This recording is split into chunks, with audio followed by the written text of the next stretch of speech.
नमस्कार साथियों मैं हरकेश मीणा। साथियों, रीट लेवल 1 के अंदर जो यथास्थिति आदेश लगा है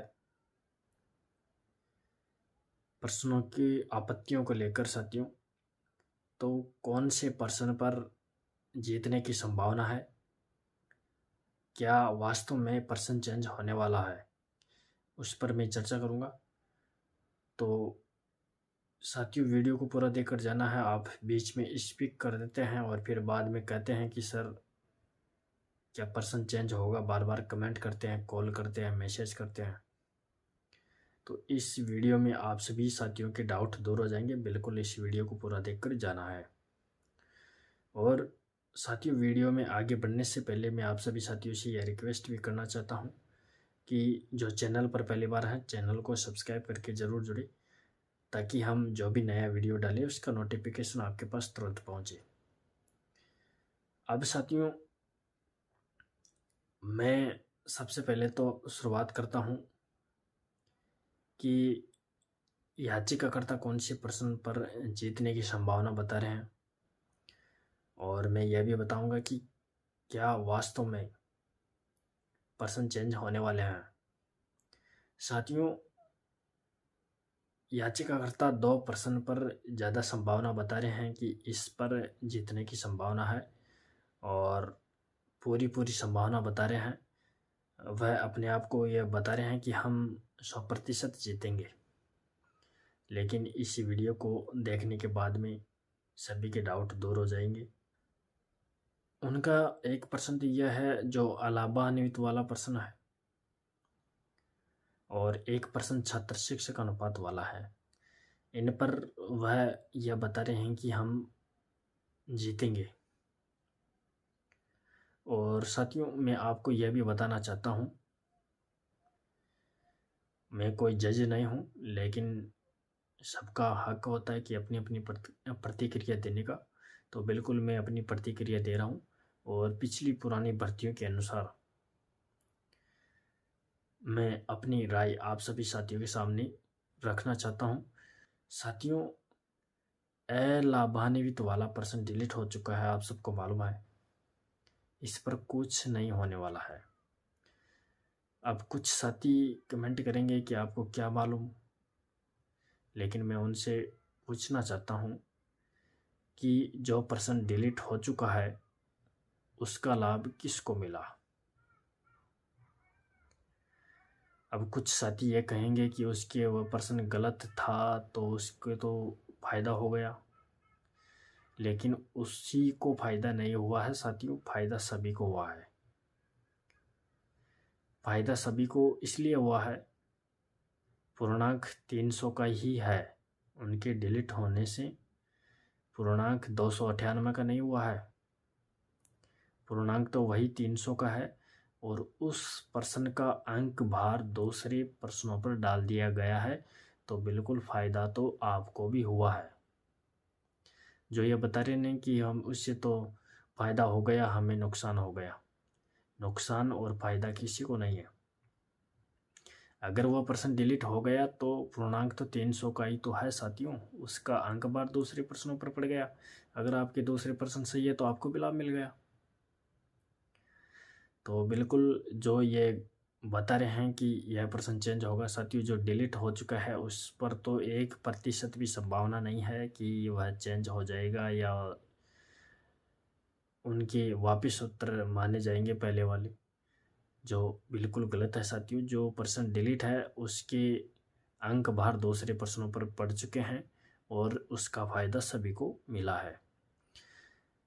तो यह अलाभान्वित वाला प्रश्न आप सभी साथियों का डाउट दूर हो गया होगा इसमें। अब साथियों, दूसरा प्रश्न है छात्र शिक्षक अनुपात वाला। अब इसके अंदर बड़े बड़े कोचिंग वाले, बड़े बड़े यूट्यूब चैनल वाले यह बता रहे हैं, और याचिकाकर्ता भी यह बता रहे हैं कि इसमें तो हम 100% जीतेंगे। लेकिन मैं उनसे कहना चाहता हूं कि इसमें भी आप नहीं जीत पाओगे। पहले मैं मेरा उदाहरण बताता हूं, और बाद में एक दूसरा उदाहरण और बताऊंगा साथियों। उस उदाहरण को सुनकर आप सभी साथी भी यह कहने लग जाएंगे कि वास्तव में आपने सही बताया है। पहले मैं यह बताता हूँ, अगर मान लो प्रश्न यह आता कि उच्च प्राथमिक विद्यालय में छात्र शिक्षक अनुपात क्या है। अगर मान लो प्रश्न यह आता कि उच्च प्राथमिक विद्यालय में छात्र शिक्षक अनुपात क्या होता है, ऑप्शन आते 30:1, 35:1, 40:1, तो आप क्या जवाब देते? सुनो, मैं आपसे ही इस प्रश्न का उत्तर ले रहा हूं। अगर प्रश्न आता कि उच्च प्राथमिक विद्यालय में छात्र शिक्षक अनुपात क्या होना चाहिए, तो आप 100% 35:1 जवाब देते। तो अब आपका कहना है कि सर इसमें तो 4 टीचर होंगे 130 छात्रों पर। आप कुछ विद्यार्थी और याचिकाकर्ताओं के वकील यह भी जाकर कोर्ट में बोले हैं कि सर एक कक्षा 1 से 5 तक के छात्र भी इस उच्च प्राथमिक विद्यालय में आ गए, क्योंकि राजस्थान में कहीं भी ऐसा विद्यालय नहीं है जिसमें डायरेक्ट कक्षा 6 से 8 तक का विद्यालय हो, 1 से 5 तक का नहीं हो। तो मैं उनसे भी कहना चाहता हूँ, अगर मान लो किसी विद्यालय में उच्च प्राथमिक वाला विद्यालय है और उसमें 40 छात्र हैं, तो कितने टीचर लगाएंगे? 40 छात्र हैं तो कितने टीचर लगाएंगे? क्या वहीं पर 5-6 टीचर लगाएंगे 40 छात्रों में? नहीं, ऐसा नहीं करेंगे साथियों। ऐसा इसलिए नहीं करेंगे क्योंकि छात्र शिक्षक अनुपात क्यों दिया गया है?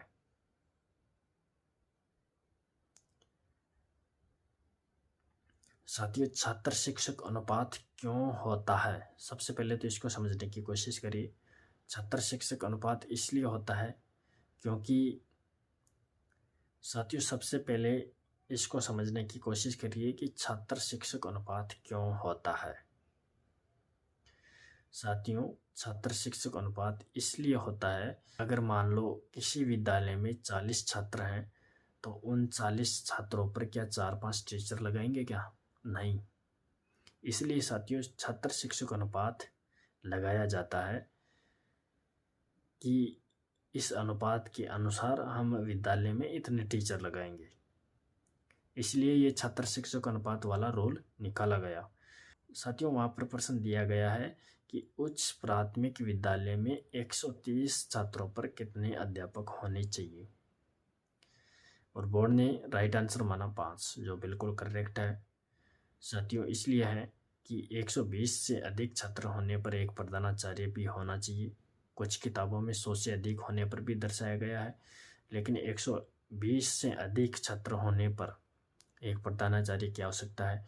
अब कुछ छात्र ये कहेंगे कि सर आपके गलत होगा इसलिए आप कह रहे हैं, लेकिन साथियों मैं खुद विचार करके आया हूँ इसमें 35:1 के अनुसार भाग देकर, लेकिन मैंने प्रधानाचार्य को उसमें काउंट नहीं किया था। लेकिन अब अगर किताबों को उठाकर देखते हैं तो उसमें प्रधानाचार्य के लिए भी विवरण दिया गया है कि 120 से अधिक होने पर एक प्रधानाचार्य होगा, और अगर उस प्रधानाचार्य का संबंधित सब्जेक्ट का वहाँ पर टीचर नहीं है तो वह पढ़ा भी सकता है, स्पष्ट लिखा हुआ है RTE 2009 में। तो इसका राइट आंसर 5 बिल्कुल करेक्ट है। अब जीतने की संभावना बोर्ड की है इन तथ्यों के अनुसार। अब बोर्ड जीतने की दूसरा मजबूत पॉइंट क्या है उस पर भी मैं आप सभी साथियों के सामने चर्चा करता हूँ। साथियों कोर्ट क्या जवाब देता है आपको भी मालूम है कि अगर कोर्ट को भी कुछ प्रश्नों में संदेह लगता है तो वह ऐसे बोलता है कि आप एक्सपर्ट कमेटी से राय लो इन प्रश्नों के बारे में दोबारा। तो बोर्ड इसमें 2-3 बार एक्सपर्ट कमेटी से राय ले चुका है बिठाकर। अब साथियों आप सबको भी मालूम है कोर्ट लिखित में दोनों पक्षों से दलीलें मांगा है, और बोर्ड 2-3 बार जो एक्सपर्ट कमेटी बैठा चुका है, तो वह दलीलें भी पेश करेगा। तो जहाँ तक संभावना है ज़्यादा बोर्ड ही जीतेगा, क्योंकि एक्सपर्ट कमेटी को कोर्ट नज़रअंदाज नहीं कर सकता।